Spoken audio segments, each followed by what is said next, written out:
Barangay Hinebra Sydney Onobere mga bro, game changer binangko, at Barangay Hinebra natalo sa rungkol. Yan mga bro, pagkatapos mong i-like ang ating video, mag-subscribe na rin kung bago ka pa lang sa ating channel at i-click ang notification bell para lagi kang updated sa ating mga sports balita.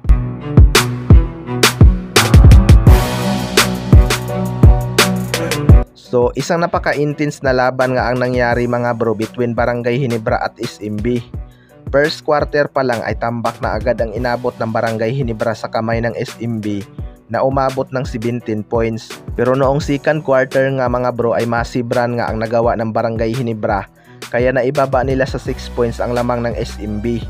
Nabuhayan nga ang crowd ng Barangay Hinebra dahil akala nila ay magtuloy-tuloy na ang run ng Barangay Hinebra, pero umalagwa na naman ang SMB sa third quarter, kaya double digit lead ang kanilang hinabol.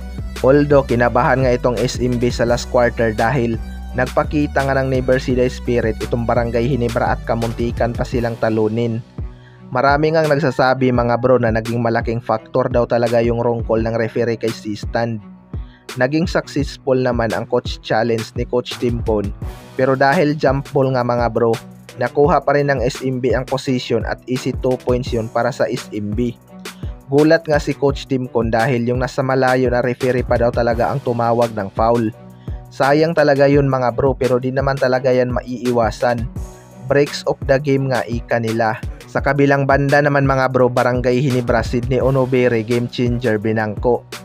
Matapos nga ang napakagandang performance si Sydney Onobere noong Manila Clasico mga bro, expected nga ng mga fans na mahabang minuto ang lalaroin ito kontra SMB. Noong second quarter nga ay naging malaking impact talaga ang kanyang hasil dahilan kaya nakadikit ang Barangay Hinebra. Maaasahan talaga itong si Sydney Onobere mga bro kapag kinakailangan ang kanyang hasil tulad ng Manila Clasico. Naging game changer na naman dito itong si Sydney Onobere.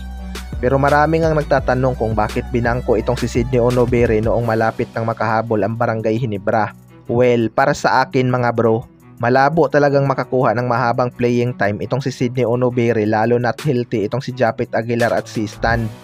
Ang kagandahan lang dito mga bro, kaya nga nitong si Sydney Onobere maglaro ng multiple position. Kung napapansin nyo, minsan nga kasabay niya si C-Stand at Japet Aguilar. Kumbaga pwede siyang maging 5 o 4 depende kung sino kay Japet at C-Stand ang nagpapahinga. Nakita nyo naman siguro na hindi talaga kaya ni Japet lumaro ng mahabang minuto. Maganda pa rin naman ang naipakita ni Sydney Onobere sa laban na ito. Sadyang mabigat lang talaga ang kanyang kapalitan sa lineup ni Coach Tim Con. Maganda din naman ang inilaro ni Japet at C-Stand kaya isa din ito sa mga faktor kaya di ganun kataas ang minuto ni Sydney Onobere. Kayo mga bro, ano masasabi nyo tungkol dito?